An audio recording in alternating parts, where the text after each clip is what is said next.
ನನ್ನ ಜೊತೆ ಇವತ್ತು ಕೋರಾ ಸಿನಿಮಾದ ಖಳನಟ ಅಂತಾನೆ ಹೇಳ್ಬೋದು, ಜೊತೆಗೆ ಈ ಸಿನಿಮಾದ ಪ್ರೊಡ್ಯೂಸರ್ ಪಿ ಮೂರ್ತಿ ಸರ್ ಇದ್ದಾರೆ. ಅವ್ರನ್ನ ಮಾತನಾಡಿಸ್ತಾ ಹೋಗ್ತೀನಿ. ಸರ್, ಕೋರಾ ಅಂತ ಬಂದಾಗ ವೆರಿ ಸ್ಪೆಷಲ್, ಇದು ನಿಮ್ಮ ಪ್ರೀತಿಯ ಮಗು ಅಂತಾನೆ ಹೇಳಬಹುದು. ಈ ಮಗುವನ್ನ ಏಪ್ರಿಲ್ 18ಕ್ಕೆ ಇಡೀ ಕರ್ನಾಟಕದ ಜನತೆ ನೋಡ್ತಾ ಇದ್ದಾರೆ. ಆ ಸಂಭ್ರಮದ ಕ್ಷಣಕ್ಕೆ ನೀವು ಕೂಡ ಸಾಕ್ಷಿ ಆಗೋದಕ್ಕೆ ಕಾಯ್ತಾ ಇದ್ದೀರಾ. ಆ ವಿಚಾರವನ್ನ ಹೇಳೋದಾದ್ರೆ ಮೊದಲ ರಿಯಾಕ್ಷನ್. ಮೇಡಮ್, ಆಲ್ರೆಡಿ ಕೋರ್ ಅನ್ನೋದು ಆಲ್ ಓವರ್ ಕರ್ನಾಟಕ ಎಲ್ಲರ ಮನದಲ್ಲಿದೆ. ಸೊ ಎಲ್ಲರೂ ಫೋನ್ ಮಾಡಿ ಕೇಳ್ತಾರೆ ಕೋರ್ ಯಾವ ರಿಲೀಸ್ ಅಂತ. ಸೊ ಆ ಒಂದು ರಿಲೀಸ್ ಈಗ ದಡ ಮುಟ್ಟಿದ್ದೀವಿ. ಖಂಡಿತವಲ್ಲೂ ಏಪ್ರಿಲ್ 18ಕ್ಕೆ ಕೋರ ಜಾತ್ರೆ ಹಬ್ಬ ಗ್ರ್ಯಾಂಡಾಗಿ ಸೆಲೆಬ್ರೇಷನ್ ಮಾಡ್ತೀವಿ. ಆಲ್ರೆಡಿ ಆಲ್ ಓವರ್ ಕರ್ನಾಟಕ ಪಬ್ಲಿಸಿಟಿನ ಯಾವುದು ಕಾಂಪ್ರಮೈಸ್ ಆಗಿಲ್ಲ. ತುಂಬ ಚೆನ್ನಾಗಿ ಮಾಡ್ತಾಯಿದ್ವಿ. ಎಲ್ಲ ಕಡೆ ಹೋಲ್ಡಿಂಗು, ಬ್ಯಾನರು, ಫ್ಲೆಕ್ಸು, ಅಡ್ವರ್ಟೈಸ್ಮೆಂಟು, ಎಲ್ಲ ಜಿಲ್ಲೆಯಲ್ಲಿ ನಾವು ಪ್ರೆಸ್ ಮೀಟ್ ಮಾಡೋದಾಗಲಿ, ಮತ್ತು ಒಂದಷ್ಟು ಜನ ಸ್ನೇಹಿತರು ಎಲ್ಲ ವಾಟ್ಸಪ್ಪು, ಫೇಸ್ಬುಕ್ ಶೇರ್ ಮಾಡೋದು, ಎಲ್ಲ ವರ್ಕು ತುಂಬ ಚೆನ್ನಾಗಿ ನಡೀತದೆ ಮೇಡಮ್.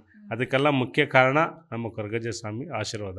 ಸೊ ಹಾಗಾಗಿ ಇಡೀ ನನ್ನ ಸಿನಿಮಾ ತಂಡ ಎಲ್ಲರೂ ಸಂಪೂರ್ಣವಾಗಿ ಸಪೋರ್ಟ್ ಮಾಡಿದ್ದಾರೆ. ಈ ಒಂದು ಪ್ರಮೋಷನ್ಗೆ ತುಂಬ ಅದ್ದೂರಿಯಾಗಿ ಪ್ರಮೋಷನ್ ಮಾಡ್ತಾಯಿದ್ದೀವಿ.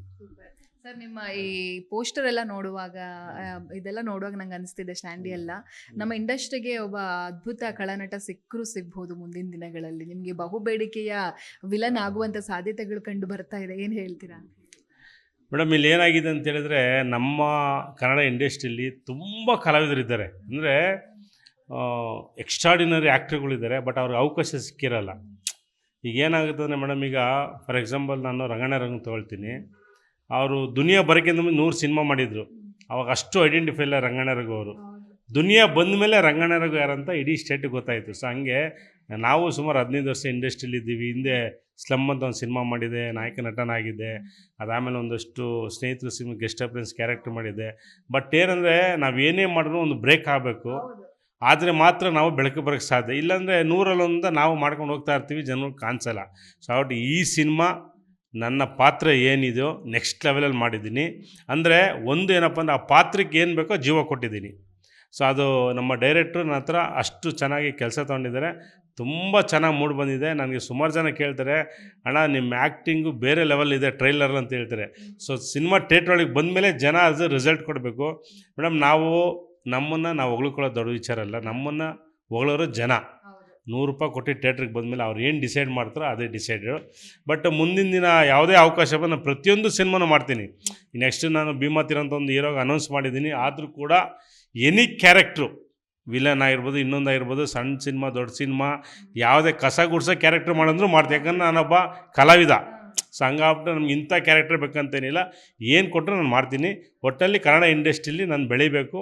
ಆಮೇಲೆ ನಾವು ಪ್ರೊಡಕ್ಷನ್ ಮಾಡಿದಾಗ ಒಂದಷ್ಟು ಜನ ಕಾರ್ಮಿಕರಿಗೆ ಒಂದು ಜೀವನ ಆಗುತ್ತೆ. ಸೊ ಇಂಡಸ್ಟ್ರಿ ಬೆಳಿಬೇಕು. ಇದನ್ನು ನಂಬ್ಕೊಂಡು ಎಷ್ಟೋ ಜನ, 106 ಜನ ಪಾಪ ಕ್ಯಾಮ್ರಾಮೆನ್ನು, ಡೈರೆಕ್ಟ್ರು, ಮತ್ತು ಏನು ಸೆಟ್ ವರ್ಕರ್ ಆಗಿರ್ಬೋದು, ಯೂನಿಟರ್ ಆಗಿರ್ಬೋದು, ಆಲ್ ಮೀಡಿಯಾ, ಪೇಪರ್, ಪ್ರತಿಯೊಬ್ಬರು ಇದ್ದಾರೆ. ಸೊ ಹಾಗಾಗಿ ಈ ಒಂದು ನಮ್ಮ ಏನು ರತ್ನಮ್ಮ ಮೂವೀಸ್ ಬ್ಯಾನರ್ ಇದೋ, ಇದು ಸತತವಾಗಿ ಹಂಗೆ ನಾನು ಬೆಳೆಸ್ಕೊಂಡು ಹೋಗ್ತೀನಿ ಮೇಡಮ್. ಈಗ ಪ್ರೊಡ್ಯೂಸರ್ಗೆ ಡೈರೆಕ್ಟ್ರು ಹಿಂಗೆ ಮಾಡಿ ಹಂಗೆ ಮಾಡಿ ಅಂತ ಹೇಳೋದು, ಅದನ್ನು ನೀವು ತಗೊಂಡಂಥ ಕ್ಷಣ ಹೆಂಗಿತ್ತು ಅಂದರೆ, ಅವ್ರ ಗುರುಗಳೇ. ಡೈರೆಕ್ಟ್ರು ಯಾವತ್ತೂ ಕೂಡ ಕಲಾವಿದರು ಗುರುಗಳೇ. ಅವ್ರು ಹೇಳ್ದಂಗೆ ಮಾಡಲೇಬೇಕಾಗುತ್ತೆ.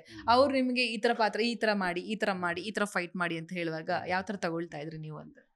ಮೇಡಮ್, ನನಗೆ ಆ್ಯಕ್ಟಿಂಗ್ ಮಾಡಬೇಕಾದ್ರೆ 1% ನನಗೇನು ಅನಿಸಿಲ್ಲ, ಕ್ಯಾಶುಯಲಾಗಿ ಮಾಡ್ತಾಯಿದ್ದೆ. ಆಮೇಲೆ ಡೈರೆಕ್ಟ್ರು, ಕ್ಯಾಮ್ರಾಮ್ಯಾನು, ಫೈಟ್ ಮಾಸ್ಟ್ರು ನನಗೆ ಫ್ರೇಮ್ ಇಟ್ಟರೆ ಅವರು ಎಂಜಾಯ್ ಮಾಡೋರು. ಅಣ್ಣ, ನಿನಗೆ ಫ್ರೇಮ್ ಇಟ್ಟರೆ ನೆಕ್ಸ್ಟ್ ಲೆವೆಲ್ 1 ಟೇಕ್ 2 ಟೇಕಲ್ಲಿ ಮಾಡ್ತೀರಾ, ನಮಗೆ ತುಂಬ ಹ್ಯಾಪಿ ಇದೆ. ನಿಮ್ಮ ಸೀನ್ ಬಂದಾಗ ಶೂಟಿಂಗ್ ಮಾಡಿ ನಮಗಂತೂ ಎಂಜಾಯ್ ಅಂತ ಹೇಳ್ತಿದ್ರು. ಅಷ್ಟು ಖುಷಿಯಾಗಿ ಮಾಡಿದ್ವಿ. ಆಮೇಲೆ ಯಾವ ಪಾತ್ರ ನಾನು ತುಂಬ ಕಷ್ಟಪಟ್ಟು ಇನ್ಕಲ್ ಆಗಲ್ಲಪ್ಪ ಅಂತ ಯಾವುದೂ ಮಾಡಿಲ್ಲ. ನೀರು ಕುಡ್ದಾಗ ಮಾಡಿದ್ದೀನಿ ಕ್ಯಾರೆಕ್ಟ್ರು. ಸುನಾಮಿಗೆ ಕಿಟ್ಟಿ ಅವರನ್ನ ನಂಬಿ ಇಷ್ಟೆಲ್ಲ ಹಣ ಹಾಕಿದ್ದೀರಾ ನೀವು. ಸೊ ಹಂಗೆ ಹಾಕಿದ್ದೀರಾ ಅಂದರೆ ಏನೋ ಇದೆ ಅನ್ನೋದನ್ನು ನಾವೆಲ್ಲ ಊಹೆ ಮಾಡಬೇಕಾಗುತ್ತೆ. ನಿಮಗೂ ಕೂಡ ಜನ ಟೀಕೆ ಮಾಡಿರ್ತಾರೆ, ಏನಪ್ಪ ಯಾಕೆ ಇಷ್ಟೊಂದು ಹಣ ಹಾಕ್ತೆ ಅನ್ನೋದು ಇರುತ್ತೆ. ಯಾರೇ ಏನೇ ಮಾಡುವಾಗ ಒಂದು ಮಾತು ಹಿಂದೆ ಮಾತಾಡೋದು ಇದ್ದೇ ಇರುತ್ತೆ. ನಿಮಗೆ ಆ ಥರದ್ದೆಲ್ಲ ಟೀಕೆ ಟಿಪ್ಪಣಿಗಳು ಬರಲಿಲ್ವಾ ಅಂತ ಹೇಳಿ? ಮೇಡಮ್, ನಾನು ಸುನಾಮಿ ಕಿಟ್ಟಿನ ನಂಬಿ ದುಡ್ಡು ಹಾಕಿಲ್ಲ. ಕಂಟೆಂಟ್ ಕತೆ ನನಗೆ ಮೇಜರಾಗಿ ಬಂದ ಒಬ್ಬ ಡೈರೆಕ್ಟ್ರು ಬಂದ್ಬಿಟ್ಟು ಅವರು ಇದನ್ನು ಸೃಷ್ಟಿ ಮಾಡೋದು. ಒಂದು ಪ್ರಾಜೆಕ್ಟ್ನ ಹೆಂಗೆ ತೊಗೊಳ್ಬೇಕಂದ್ರೆ ಡೈರೆಕ್ಟರ್ ಕೈಲಿರ್ತದೆ. ಸೊ ಈ ಕತೆ ಕೇಳಿದಾಗ ಆ ಕತೆಗೆ ಆ್ಯಪ್ಟು ಸುನಾಮಿ ಕಿಟ್ಟಿ. ಯಾಕಂದರೆ ಇದು ಥ್ರೋಟು ಒಂದು ಫಾರೆಸ್ಟ್ ಬೇಸ್ ಸಿನಿಮಾ. ಅವನು ಒಂಥರ ಕಾಡು ಮನುಷ್ಯನ ಥರ HD ಕೋಟೆಯಲ್ಲಿ ಬೆಳೆದವನು. ನಿಮ್ಮೆಲ್ಲ ಗೊತ್ತು ಇಂಡಿಯನ್ ಶೋ ಅಲ್ಲಿ ಇಲ್ಲಿ ಮರ ಹತ್ತೋದು ಬೀಳೋದು ಎತ್ತೋದು ಸ್ಟೆಂಟ್ ಮಾಡೋದು ಇವೆಲ್ಲ ಮಾಡಿದ. ಸೊ ಈ ಥರ ಕ್ಯಾರೆಕ್ಟ್ರು ನಮ್ಮ ಬೆಂಗಳೂರಲ್ಲಿ ಕೆಲವೊಂದು ಮಾಡರ್ನ್ ಹೀರೋಗಳಿದ್ದಾರೆ, ಅವ್ರ ಕೈಲಿ ಮಾಡೋಕ್ಕಾಗಲ್ಲ.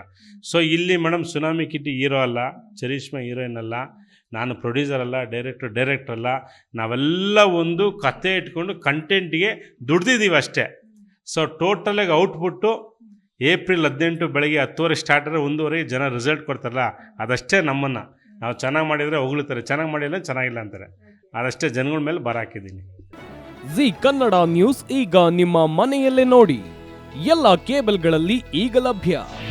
ನಿಮ್ಮ ನೆಚ್ಚಿನ ಜಿ ಕನ್ನಡ ನ್ಯೂಸ್ ಈಗ ಸನ್ ಡೈರೆಕ್ಟ್ ನಲ್ಲಿ number 292, Tata play number 1664, Jio TV number 1334, NXT digital number 30, in cable number 30, city networks 51, U digital number 162, GTPL number 17, Rockline telecommunications number 42, Shri Basaveshwara cable number 168, rural cable network 60, Vinayaka digital 57, Abhishek cable 821, city channel 53, Siddeshwara cable network 57, V4 digital Infotech 628, Surya digital networks 53, Gajanan digital number 836, Malnad Infotech private limited number